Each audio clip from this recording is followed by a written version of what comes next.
to be honest, I never wanted to expose this thing I'm about to say about Jamaicans. I'll be exposing the real truth about Jamaicans in this video. So I know Jamaicans fans will not be happy to hear what I'm going to say, but I would just have to say the truth because I'm someone who always speak the truth. I don't hide it, okay? So I'll be exposing the Jamaicans in this video.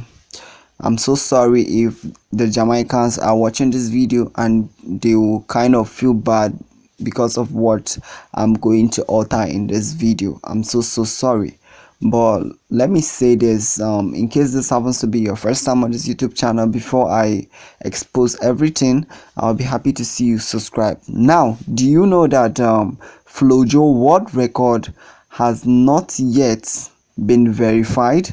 Like, there are a lot of issues concerning Flojo world record. And do you also know that Flojo is also considered as someone who has formerly been on drugs?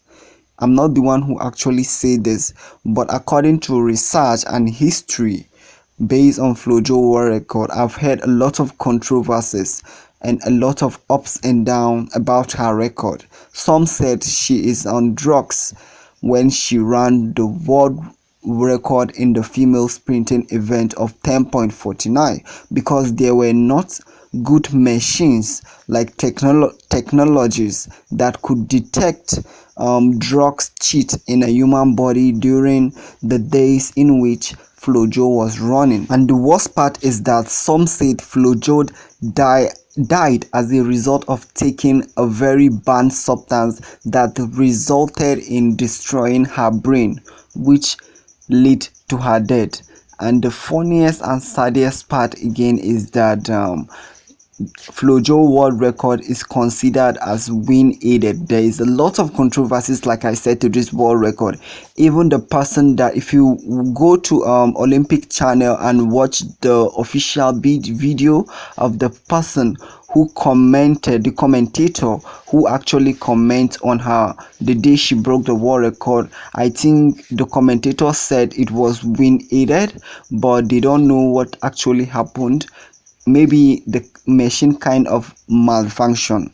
Now let's go to the next video about Blessing Ekpekpere, who was one of the best African sprinters. She is formerly the fastest woman in Africa. She's also the Nigerian's best sprinter, but she was formerly banned after she was suspected of a doping case. She is now banned for 10 years after she was tested positive in 2021 Olympics, which ended her career. And do you also know Ferdinand Omanyala, one of the fastest men in Africa right now? He was recently banned some years back.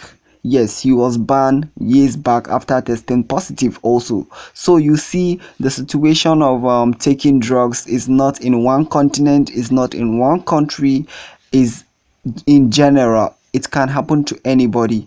But when Omanyala was tested positive, Omanyala said that it was his carelessness that led to him being tested positive, because he was eating food anywhere and kind of taking medications without consulting his coach. So, and I feel like Omanyala has a point here, because a lot of these athletes, it's not as if they are taking this drug intentionally, but maybe because sometimes they feel sick and because of carelessness, instead of them to kind of consult or kind of look for someone who knows drugs well to explain to them what is the content of what they are taking to heal their body.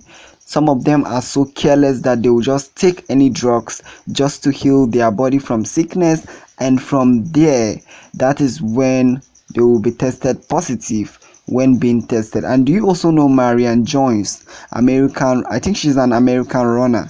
So she is also a drug cheater, and she has been banned, I think, years back. She was even sent to prison because she was under WADA.